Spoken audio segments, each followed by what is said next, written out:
All right.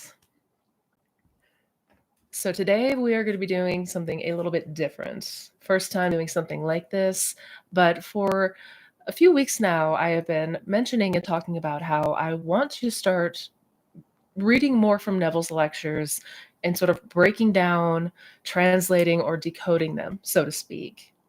And so today, going back and forth, whether or not this should be pre recorded or in live stream format, I ultimately decided to go with live stream format because I want to make sure that we get as much context here as possible. So it is going to be a bit of a longer video, admittedly, but this is also going to be the first part of a series of some of the most important videos that I could make on this channel. Because what I am noting and what I am seeing more and more is with the explosion in Neville Goddard's popularity and the law of assumption, and more people coming into this space, that Neville's message is getting lost in translation. And it gets quite frustrating and confusing for people when there are so many that are blending different schools of thought together. So it can be contradictory. One person says one thing, another says another. And so we're not gaining the message that Neville Goddard actually wanted us to hear. And so, as I often stress, when in doubt, go to the source. I want to bring this back to Neville Goddard's roots, not because Neville is the be-all, end-all, but for myself personally, his teachings have transformed my life in the most incredible of ways. So that is what I on my channel teach. So for the sake of avoiding confusion, especially for those who are new, and just to clear up some misunderstandings, I want to really walk through and break down Neville's teachings. And this will be part 1 of Neville's book, The 5 Lessons. So lesson 1, consciousness is the only reality. And with that, again, we're just going to be going over, highlighting the important things that need to be noted, and sort of breaking it down in maybe a bit more modern speak. The number one thing that I hear from people who have not read Neville Goddard's works is that he's difficult to understand, especially if English is not your first language. So without further ado, I want to go ahead and break down lesson 1 of Neville's 5 lessons. Consciousness is the only reality. And I'm going to go ahead here and share my screen and pull up. There we go. There we go. So I'm not going to go over the whole lesson word for word because that would make this video probably a couple hours long.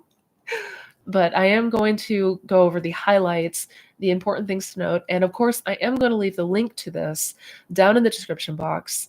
If you haven't read Neville's 5 lectures yet, definitely recommend doing so.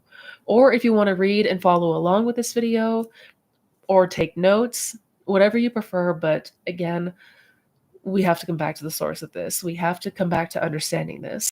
It's why people are getting frustrated and calling all of this a hoax and BS because we're failing to get the right message across. So, lesson 1, consciousness is the only reality.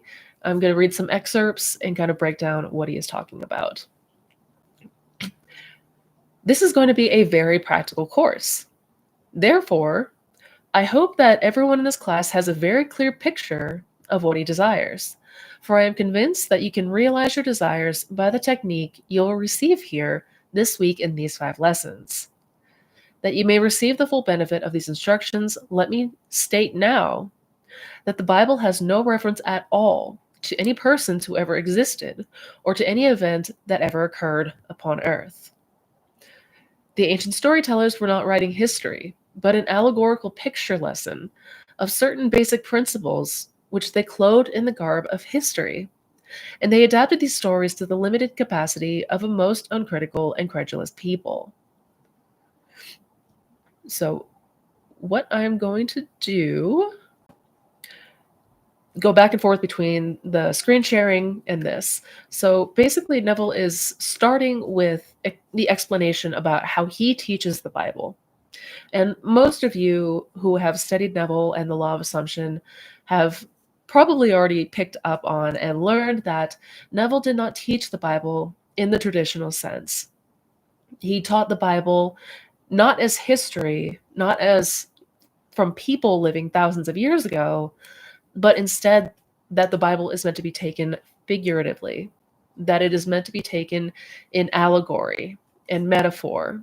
There's symbolism there that paints a bigger picture and really goes on to describe man's transformation from being asleep and unconscious to being fully enlightened and the state of Christ, which is knowing that you are God the Father.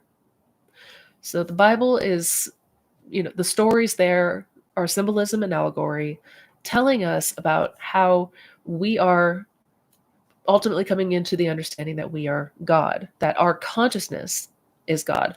So basically, the important thing to remember is that when Neville references the Bible, when he reads quotes from scripture, he's aiming to teach it in a way that has the bigger symbolism, the symbolism in the words, the symbolism in the characters. But let's continue.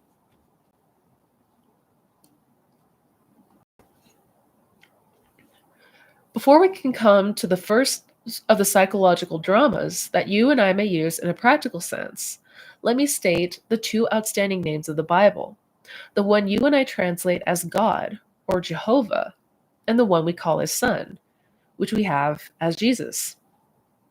The ancients spelled these names by using little symbols. The ancient tongue, called the Hebraic language, was not a tongue that you exploded with the breath. It was a mystical language, never uttered by man. Those who understood it as mathematicians understand symbols of higher mathematics.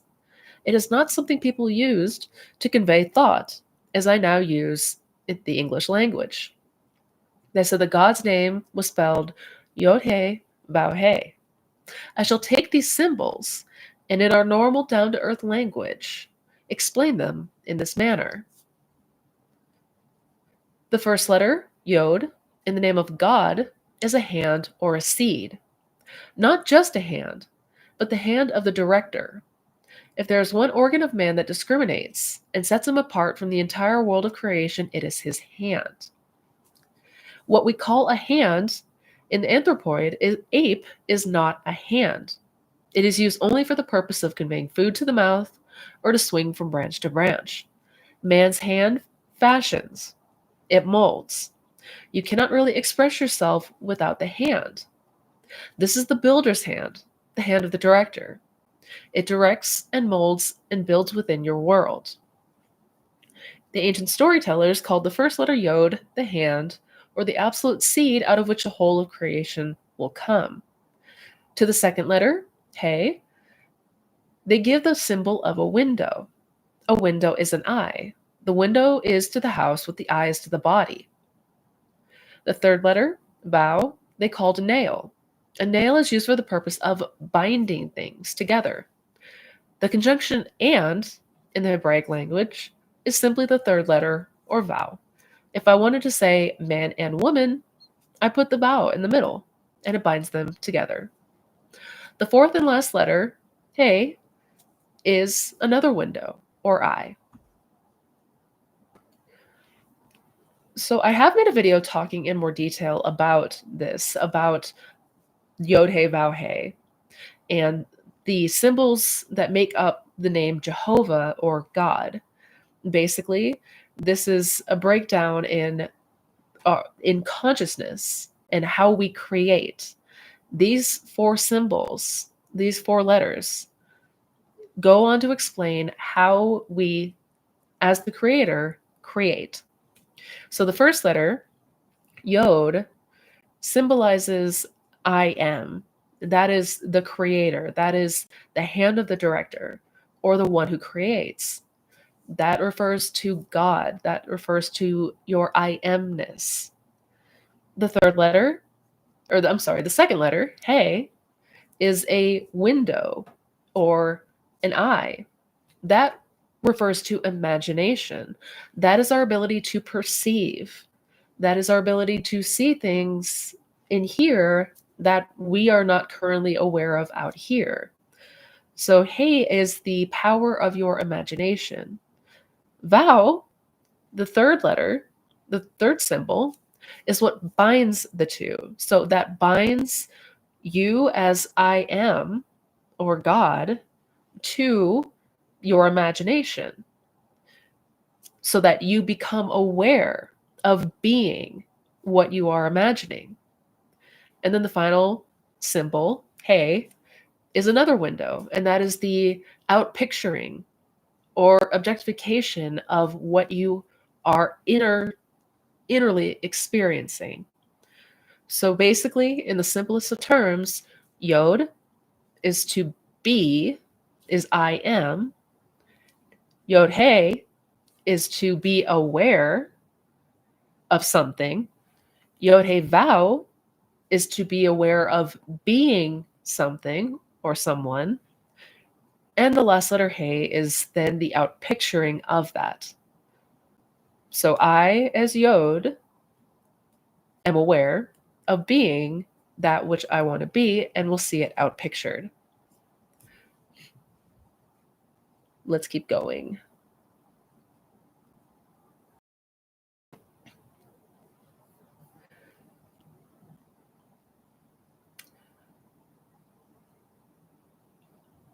You may become selective now. Maybe you do not want to be other than what you are, or to own what you see, but you have the capacity to feel what it would be like were you now other than what you are. As you assume that you are that which you want to be, you have completed the name of God or the Yod-He Vav-He. The final result, the objectification of your assumption, is not your concern. It will come into view automatically as you assume the consciousness of being it. So basically, he's saying there, we do not need to worry about how it comes about, how we will see things out picture, or how it will come to pass. It has to. Now let us turn to the Son's name, for he gives the Son dominion over the world. You are that Son. You are the great Joshua, or Jesus, of the Bible. You know the name Joshua or Jehoshua we have angelicized as Jesus.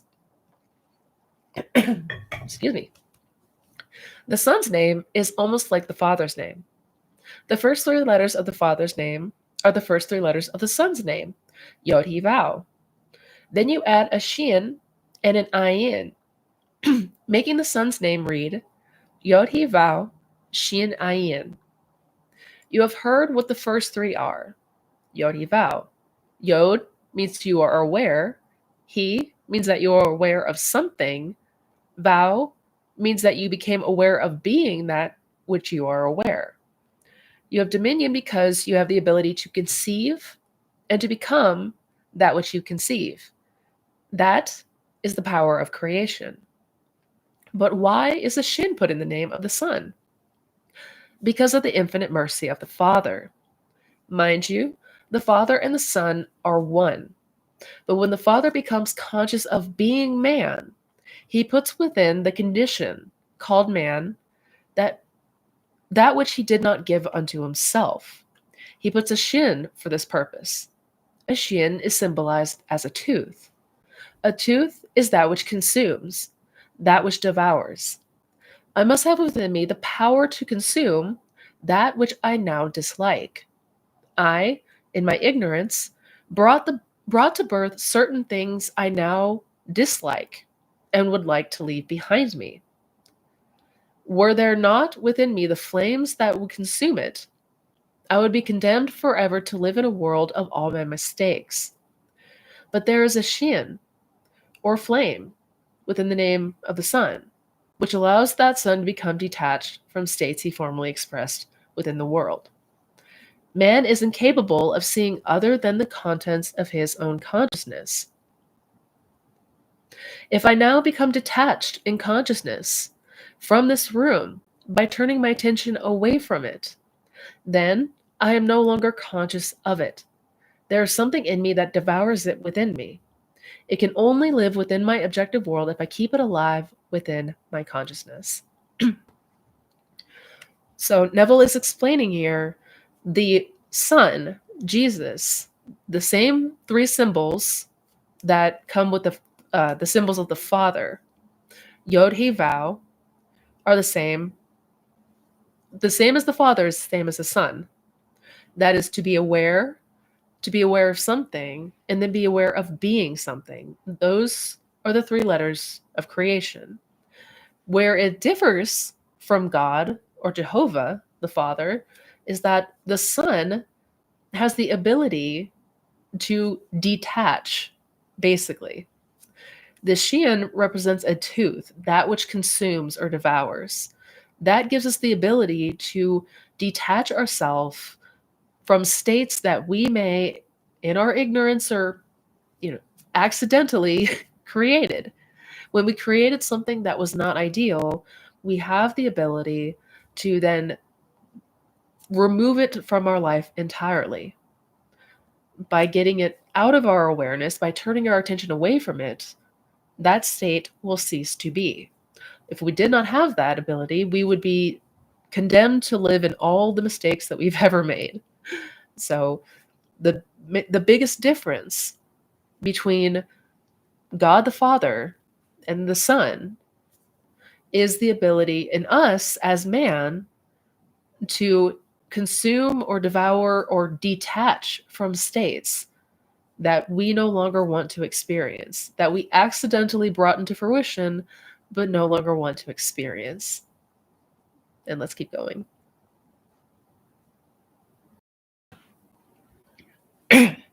It is the shin or tooth in the Son's name that gives him absolute dominion.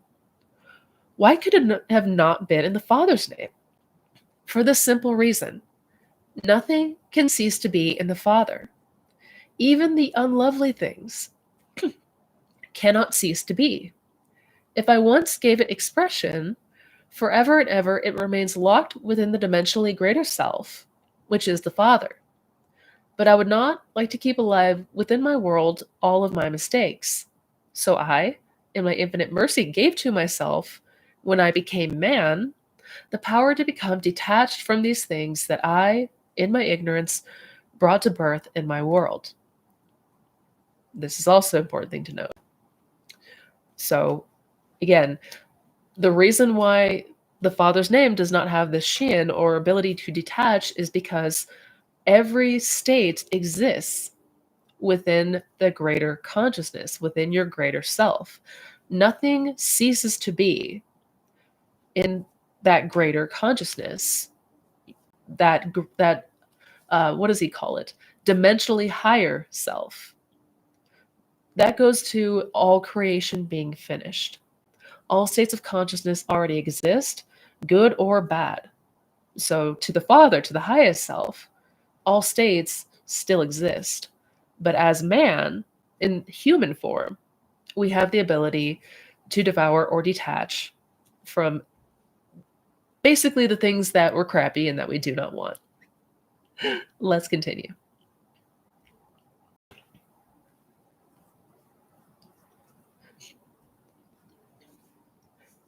All right. And then he goes on to talk about 4 stories of the Bible. He shares 4 stories that go on to explain how all of this works, basically. He's using the examples of these stories from the Bible to show that this is man's consciousness and man's evolution and our ability to manifest, basically. Now, again, I'm going to sort of summarize or basically go over this at another time. If you guys want me to take these stories of the Bible and break it down in more detail, let me know. But for today, for the sake of time and making sure that this video is not hours long, I am going to, kind of jump over the stories and go to where he talks about the application, how to apply these teachings and how to apply this law.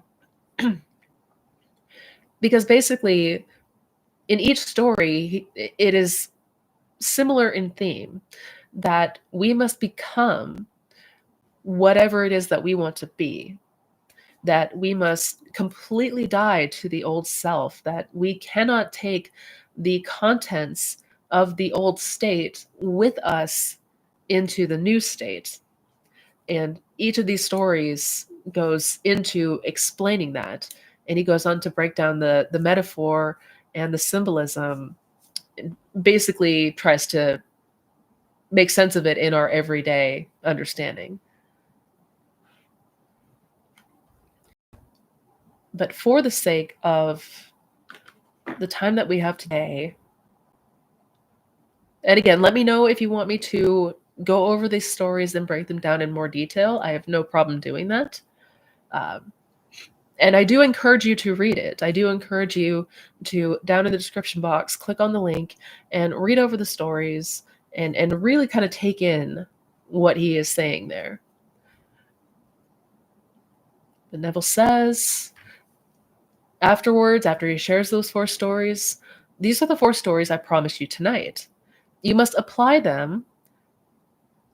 You must apply them every day of your life. You must be consistent with it, is what he's saying there. Even though the chair on which you are now seated seems hard and does not lend itself to meditation, you can, by imagination, make it the most comfortable chair in the world. Let me now define the technique as I want you to employ it. I trust each one of you came here tonight with a clear picture of your desire. Do not say, it is impossible. Do you want it? You do not have to use your moral code to realize it. It is altogether outside the reach of your code. Consciousness is the one and only reality. Therefore, we must form the object of our desire out of our own consciousness. People have a habit of slighting the importance of simple things, and the suggestion to create a state akin to sleep in order to aid you in assuming that which reason and senses currently deny is one of the simple things that you might slight. All right, I really need to put an emphasis and a point on this one here, because this is absolutely true. I did this, and a lot of people, we tend to slight the importance of the simple things because maybe to us it doesn't seem that simple. But the suggestion to create a state akin to sleep in order to aid you in assuming that which your reason and your senses deny is one of the simple things that you might slight.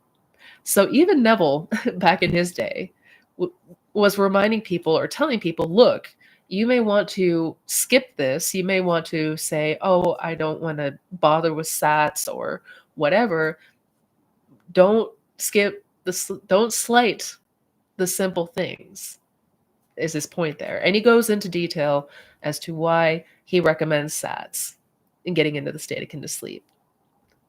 And let's continue.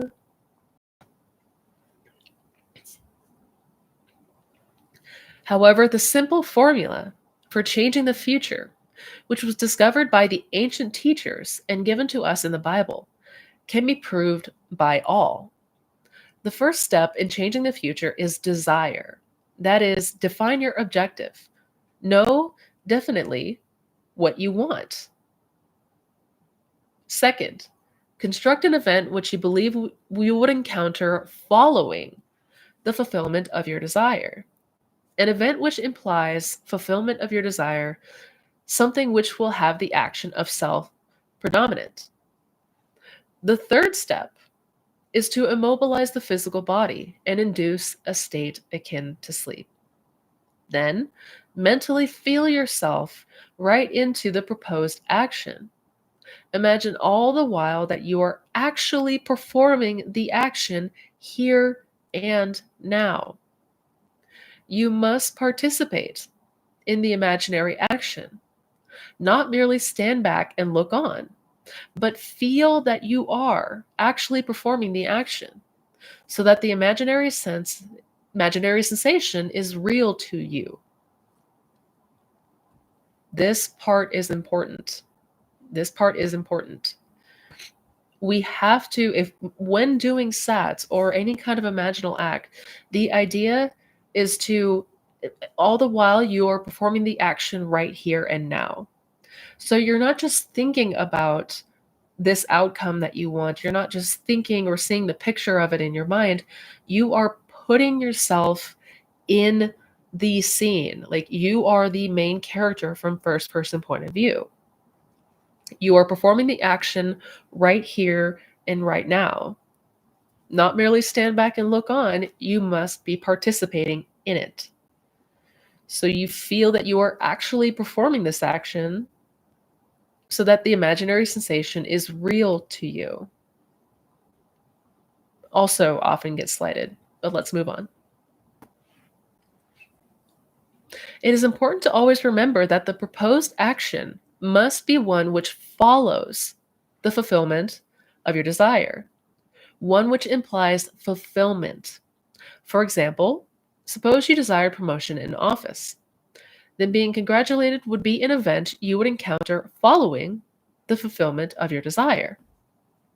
Having selected this action as the one you will experience in imagination to imply promotion in office, immobilize your physical body and induce a state bordering on sleep, a drowsy state, but one in which you are still able to control the direction of your thoughts, a state in which you are attentive without effort. Then, visualize a friend standing before you. Put your imaginary hand into his. Feel it to be solid and real, and carry on an imaginary conversation with him in harmony with the feeling of having been promoted. You do not visualize yourself at a distance. Let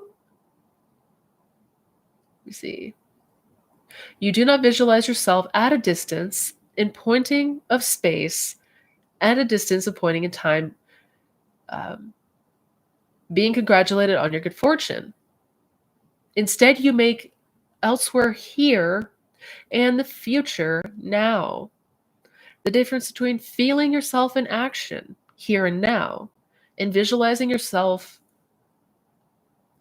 in action as though you were on a motion picture screen is the difference between success and failure. The difference will be appreciated if you now visualize yourself climbing a ladder. Then, with eyelids closed, imagine that a ladder is right in front of you and feel yourself actually climbing it. Notice these points are being heavily emphasized.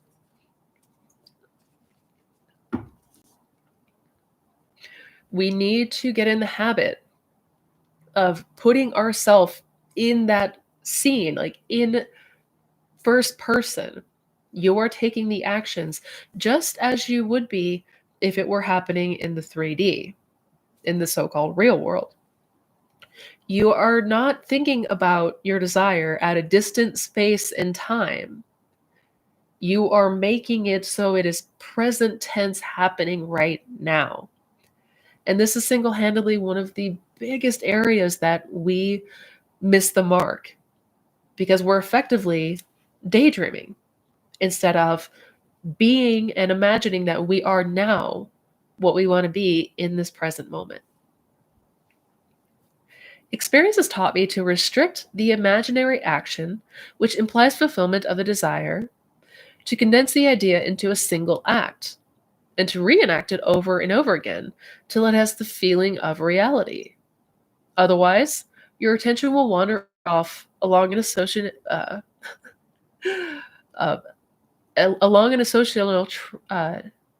track, and hosts of associated images will be presented to your attention.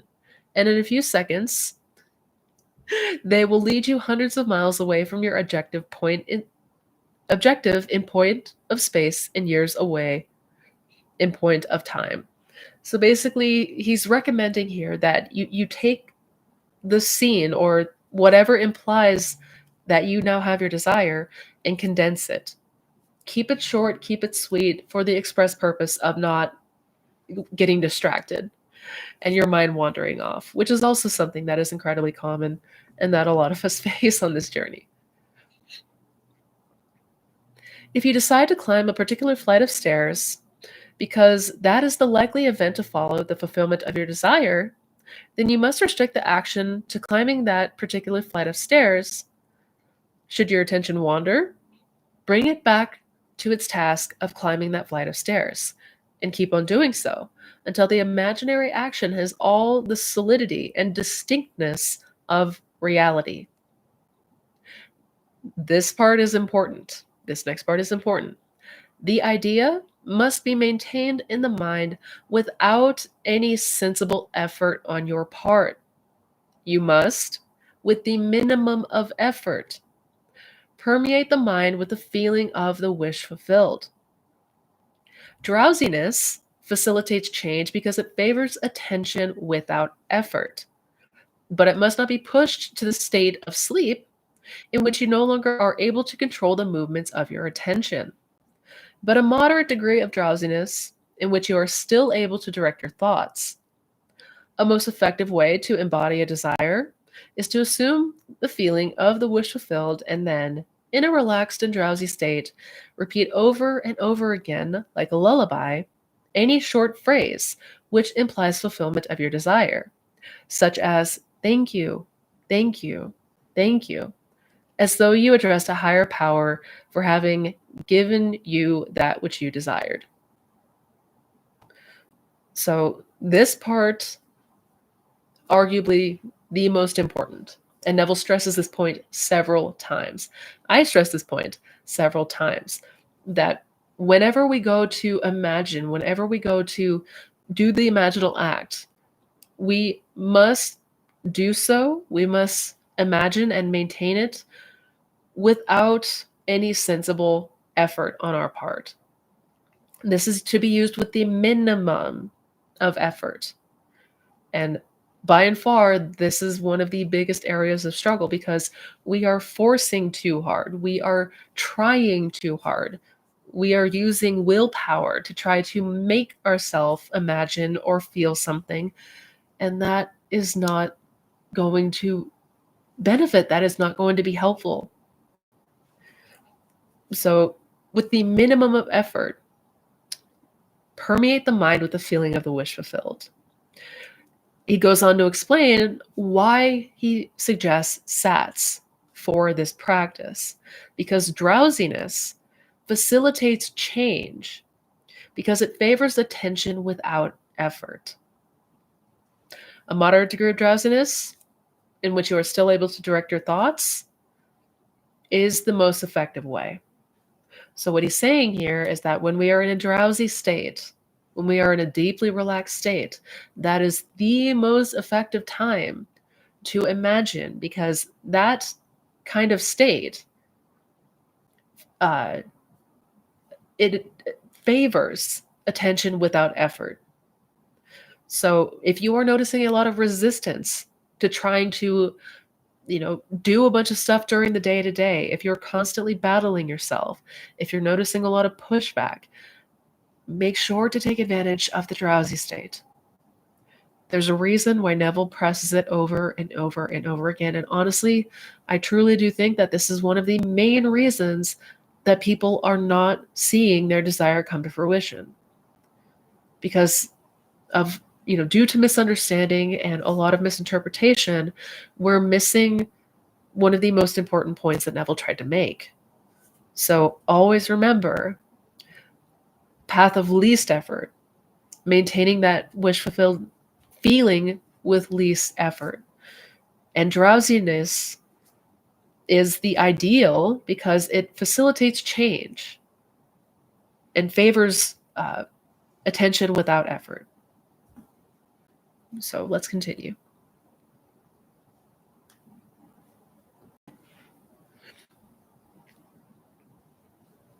I know that when this course comes to an end on Friday, many of you here will be able to tell me you have realized your objectives.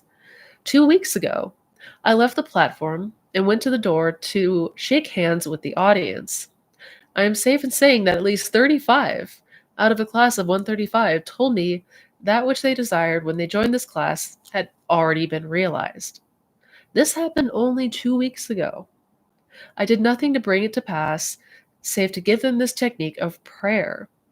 You do not You need to do nothing to bring it to pass, save apply this technique of prayer.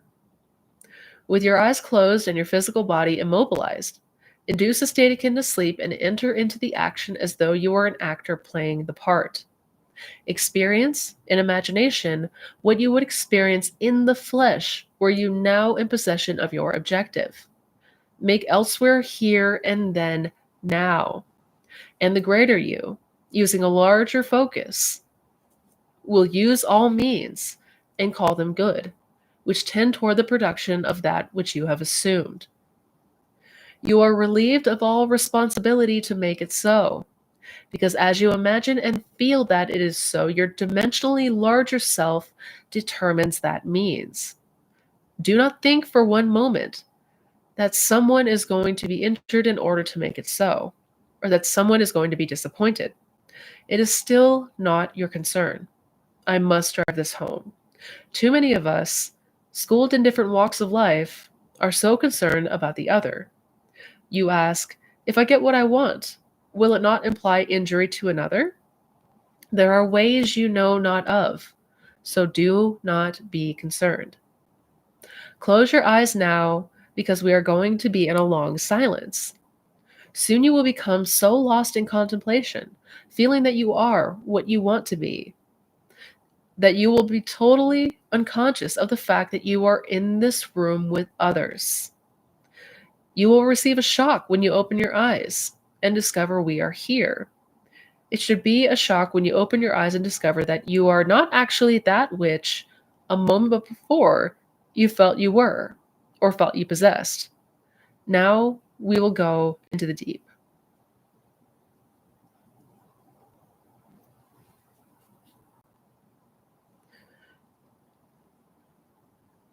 What Neville is stressing here is the point of not concerning ourselves with the means and ways in this is going to come about. Too often we are stuck in the how.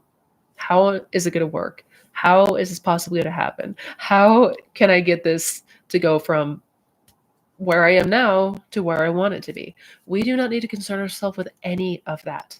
Not your concern. Never your concern. And also, make sure that when you want to get yourself so lost in contemplation, when you imagine, you want to get so wrapped in it that you will be totally unconscious of the fact that you are in the room. You will lose completely the awareness that you are in your room imagining. You want to imagine in a way that takes over everything, and you are in it. You are living it. You are being it right now. This is not just fantasizing. This is becoming in your mind. Let's continue. Almost done. I need not remind you that you are now what you have assumed that you are. Do not discuss it with anyone, not even self. You cannot take thought as to the how when you know that you are already. Your three-dimensional reasoning, which is a very limited reasoning indeed, should not be brought into this drama. It does not know. What you've just felt now to be true is true. Let no man tell you you should not have it. What you feel that you will have. And I promise you this much. After you have realized your objective, on reflection, you will have to admit that this conscious reasoning mind of yours could never have devised the way. You are that and have that, which at this very moment you appropriated. Do not discuss it. Do not look to someone for encouragement, because the thing might not come. It has come. Go about your Father's business, doing everything normally, and let these things happen in your world. So once again, he is emphasizing the point that once you have imagined and once you have felt and assumed that you are now the person you want to be, you are it. That realness that you felt is now your truth. It is true for you. So don't let yourself get caught up in the rational reasoning mind, the logical mind. The three-dimensional reasoning which is a very limited reasoning, should not be brought into the drama because it does not know. What you have felt to be true is true. And that is the point that cannot be driven home and stressed hard enough. What you have just felt to be true is true. Do not dismiss it as fantasy or thinking about something in the future that you're trying to get. No, it's real. You just experienced it, and it is done now. Let no man tell you you should not have it. It says do not discuss it, because you do not want others who are a reflection of your fears and doubts to say things that will make you worried or will make you uncertain. Let it come to pass in the most natural way. And you do that by giving it to God, by giving it to the higher dimensional self, the higher self. That is the one that knows the ways and means, not the limited, very narrow thinking mind. As you continue to walk in the assumption and the assuredness that what you have felt to be real is real, it has to become outpictured in the 3D. So that is lesson 1 of Neville's 5 lessons.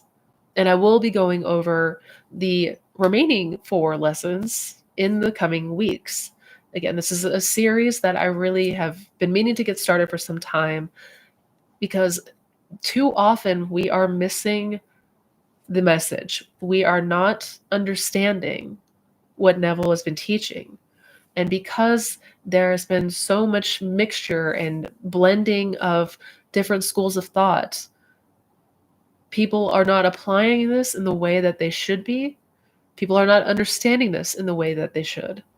And it is causing a lot of frustration, a lot of feeling of overwhelm naturally. So my aim here with the series is to bring clarity and understanding and read directly from Neville, highlight and discuss the important things to note. And next week, we're going to be continuing to dive into it with lesson 2, assumptions harden into fact. Now, also, I will say this first lesson is very much an introduction. So a lot of this here, you may very well have been already aware of. But as we continue through the 5 lessons, it is going to round out and really make distinct everything that you need to know to create a world you never thought possible. So I want to thank you guys for being here. Again, this is kind of a new way of doing it, new format, new recording style. But do leave any questions that you have down below. If you have anything from the first lesson, anything that you want me to go into more detail about, definitely let me know. Also, be sure to check out the link that contains Neville's 5 lessons in PDF form. And as always, I want you guys to be well, take care of yourself. Much love to each and every one of you. And until next time, bye guys.